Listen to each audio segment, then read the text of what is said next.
माझा आणि त्या कोरटकरचा कधीच आयुष्यात संबंध आलेला नव्हता। मग माझा दूरध्वनी क्रमांक, माझा मोबाईल त्याला कुणी दिला, हा सुद्धा एक तपासण्याचा भाग आहे ना।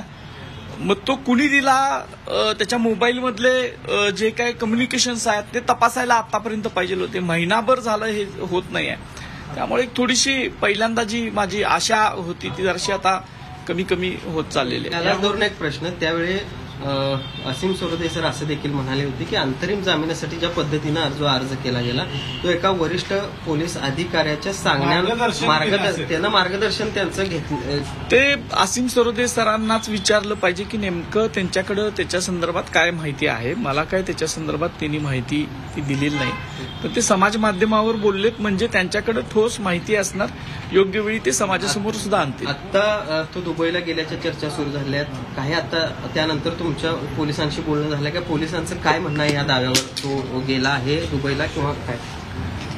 नाही, पोलिसांशी माझं थेट काय बोलणं झालेलं नाही आहे। माझे मित्र आणि माझे वकील जे आहेत ते आत्ताच पोलीस डिव्हिजनला जाऊन आलेले आहेत। त्यांना तिथे एक त्यांनी अर्ज सुद्धा आपण दिलेला आहे की त्यांचा पासपोर्ट ताब्यात घ्यावा आणि जर गेला नसेल तर त्याचा पासपोर्ट ताब्यात घ्यावा, अशी एक मागणी आम्ही आत्ताच केलेली आहे। मुख्यमंत्री खरतर आढावा घेण्यासाठी नागपूरला पोहोचलेले आहेत, पोलीस अधिकाऱ्यांना पण ते भेटणार आहेत।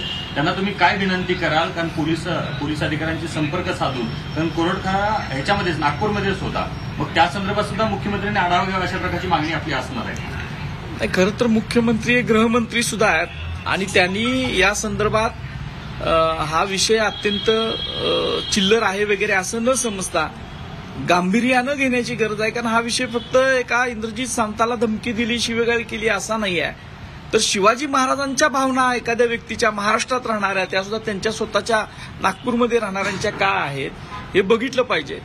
सगळ्या महाराष्ट्रातल्या शिवप्रेमींची मनं व्यथित झालेली आहेत आणि ते वारंवार त्यांनी आंदोलनं करून दाखवलेले आहेत आणि याची दखल एक संवेदनशील मुख्यमंत्री गृहमंत्री म्हणून त्यांनी घ्यावी एवढी अपेक्षा आहे। त्यासाठी पत्र वगैरे तुम्ही मुख्यमंत्र्यांना काय आपल्या वतीनं करणार आहात? आता समाज माध्यमातून जर मिळत नसेल कोरटकर मग शासनाकडे पर्याय नाही, मला जे काय सांगायचं आहे ते मी आपल्यासारख्या सगळ्या लोकप्रिय टीव्ही चॅनल्स असतील, समाज माध्यम असतील यांच्यातून सांगत असतो। आणि कालच आता तुम्ही बघितलं असेल की मुख्यमंत्र्यांनी वक्तव्य केले की सरकारी अधिकाऱ्यांच्या समाज माध्यमावर काय येते ते सुद्धा त्यांना कळत असतं। तर एवढं इतके दिवस महिनाभर जर हे सगळं चालत असेल तर त्यांनी हे सगळं पाहिलं असेल, माहिती घेतली असेल असं मला वाटतंय। आणि त्यामुळे याच्यातूनच, या माध्यमातूनच मी त्यांना आव्हान करतोय की तुम्ही याच्यावर लक्ष घालावं आणि तातडीनं अशा कुप्रवृत्ती ज्या आहेत, जे विष ओकणाऱ्या प्रवृत्ती आहेत, समाजामध्ये तेढ निर्माण करणाऱ्या प्रवृत्ती आहेत, यांच्यावर कारवाई करावी। खोक्यासारख्या व्यक्ती असेल किंवा गोऱ्यांच्या खंडणीसाठी मागणी केली ती व्यक्ती असेल किंवा बाकीचे जे आरोपी आहेत त्यांना पकडण्यामध्ये यश येत आहे, पण प्रशांत कोरटकर सारखा माणूस पोलिसांना सापडत नाहीये, त्याच्याबद्दल तुमच्या मनामध्ये खंत आहे का, शल्य आहे? मला मी सांगतो की मला एक शंका आहे की कुठली तरी यंत्रणा आहे की जी या व्यक्तीला वाचवण्याचा प्रयत्न करते।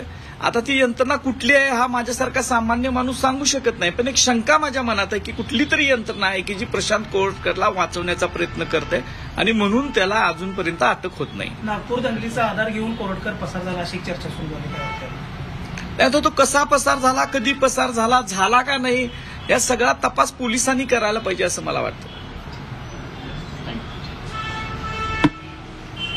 थँक्यू। तर प्रशांत कोरटकरचा पासपोर्ट जप्त करा अशी मागणी इंद्रजित सावंत यांनी केलेली आहे।